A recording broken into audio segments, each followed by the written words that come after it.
As soon as he hung up, he called his wife.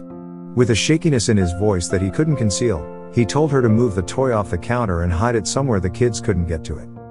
She could hear from his tone that he was dead serious. And she didn't even ask why. Scott's parents had purchased the game back in 1988, on the 8th of December, to be exact. The game was for the original Nintendo Entertainment System, and they had bought it for their son as a Christmas present. But the Amos family had no idea that they were actually making the investment of a lifetime. The popular Nintendo game was loosely based on Greek mythology and followed a Cupid-like hero in his quest to rescue Polytena, a light goddess who was being held captive by Medusa. Like most of the kids of the era, Scott simply cast it aside when he grew up. But, as Scott would find out, things from the past sometimes come back to haunt you.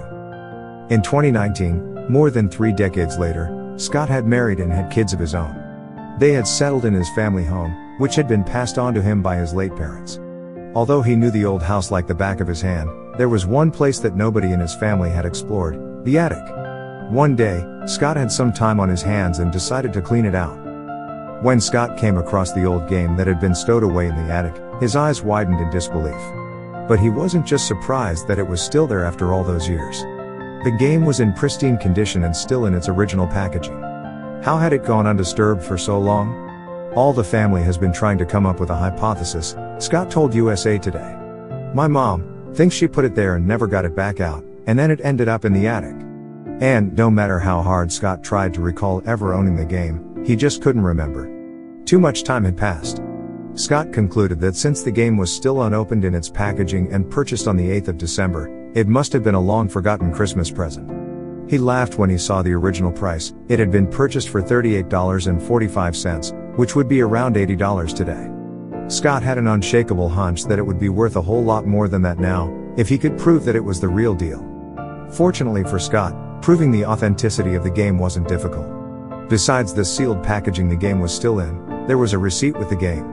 The receipt revealed that the game had been purchased at JCPenney on the 8th of December, 1988.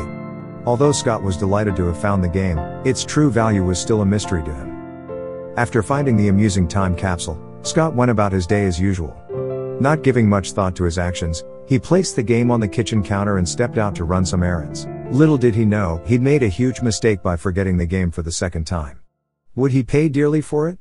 I saw it was sealed, and I thought it was worth a couple of $100, Scott said. I go to work the next day and emailed a couple of experts. One of them wrote me back within 30 minutes and said, "You have an Easter egg." With shaking hands, he immediately called his wife. As soon as he heard that the game, a 1988 copy of Kid Icarus, was an Easter egg, Scott knew what a mistake he'd made by leaving it on the kitchen counter. He'd just found out that the game was worth thousands of dollars. I didn't want the kids pulling it down or coloring on it, he confessed. Scott's wife knew that her husband was dead serious when he told her to put the game away and make sure that the kids couldn't get to it. To hardcore retro gamers, a 1988 copy of Kid Icarus was a rare find indeed. Kid Icarus is one of the hardest NES titles to find in sealed condition, said Valerie McCleckey, video game consignment director at Heritage Auctions. We feel that the provenance will add a significant premium for serious collectors, Valerie added.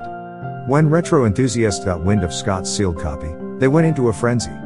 Scott went about getting his copy of Kid Icarus looked at by an official video game grading service and nervously awaited their verdict. The experts gave Scott's game a score of 8 out of 10. They also told him that there were fewer than 10 sealed copies of Kid Icarus left in the entire world. Scott was sitting on a valuable gold mine. The last sealed copy had sold for a cool $12,000. Heritage Auctions posted the game on eBay and the bids began to roll in.